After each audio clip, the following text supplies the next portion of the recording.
Muita gente sabe que Mãe Mirim já teve um cinema, mas poucos sabem o porquê acabou. Eu sou a 8ª filha dos 9 filhos de Caetano Flora e de Assíria Barros Flora. Meu pai era italiano, nasceu na cidade de Marateia, Porto, nasceu no dia 3 de novembro de 1905, filho de Biagio e Vicência Flora. Com 18 anos, serviu a Marinha Mercante na Itália, sob o comando do rei Vítor Emanuel III. Quando ele deu baixa, o dinheiro que ele ganhou, ele comprou uma passagem com destino à América do Sul. A intenção dele era ir para Venezuela, onde já tinha uns parentes dele. Mas ele optou por ficar no Brasil porque as promessas de emprego aqui, de melhora, era muito maior. Então, no dia 20 de novembro de 1927, ele desembarcou no Rio de Janeiro, pegou um trem, a antiga Maria Fumaça, com destino a Manho Mirim, pois aqui morava um tio dele, senhor João Raeli. Aqui ele aprendeu a profissão de caldeireiro. Ele fez as instalações hidráulicas do seminário, da Escola Normal Santa Terezinha e do hospital. Em 1931, ele fundou a Casa Flora, que era na antiga loja americana do Mãe Mirim, que depois ele comprou esse imóvel onde ele passou a loja dele a funcionar. Meu pai era amante de óperas, valsas, artes e apaixonado por fitas cinematográficas. Por isso que veio a ideia dele construir o cinema. O cinema foi construído em 1950, na rua que atualmente tem o nome dele.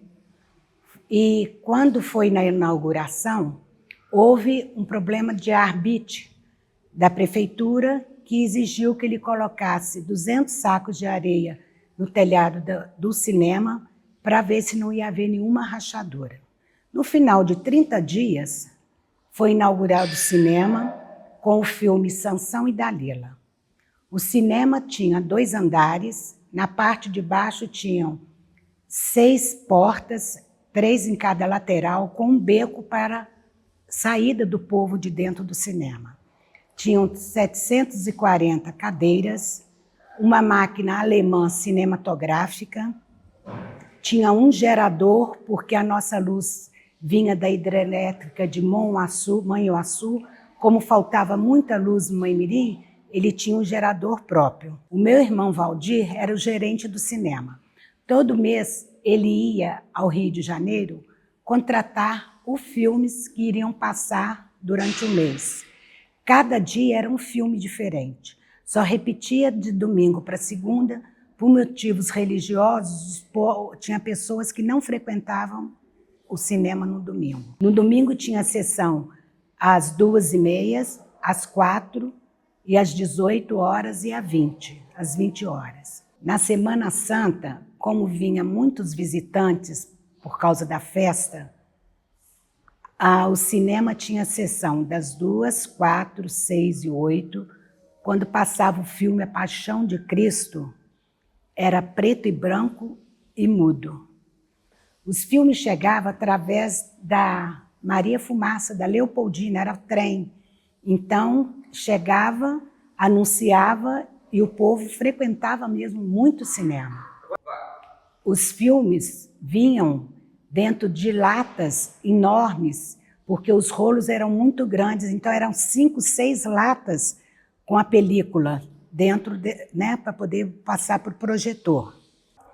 Em janeiro de 1979, houve uma enchente muito grande em Mãe Mirim, e atrás do cinema tinha um muro de arrimo do seminário. O papai já tinha alertado que aquele muro iria cair, mas não deram importância. E foi o que aconteceu nesse dia que ouvimos um estrondo muito grande. O meu pai atravessou a rua e entrou no cinema. O muro estava desabando sobre o cinema. Ele viu aquilo ao vivo, a menina dos olhos dele ser destruída, porque ele era apaixonado pelo cinema. foram retirados 380 caminhões caçamba de entulho de dentro do cinema. O cinema perdeu mais de 10 metros de comprimento, a tela acabou, o gerador ficou perdido no meio dos escombros. Foi uma tragédia tão grande que o meu pai viu aquilo que ele mais amava ser destruído, ali ele teve o primeiro infarto dele. Depois disso, meu pai nunca mais foi o mesmo. Alguns meses depois, o meu irmão Valdir assumiu o cinema, mas nós estávamos entrando na era das fitas videocassetes. Isso fez com que caísse drasticamente a procura pelo cinema. Assim chegou ao fim a história do cinema em Mãe-Mirim. Saudades, muitas saudades. É mesmo. Para mim, o centenário de Mãe-Mirim é ela continuar sendo a cidade dínamo que tanto nós conhecemos. Tá bom?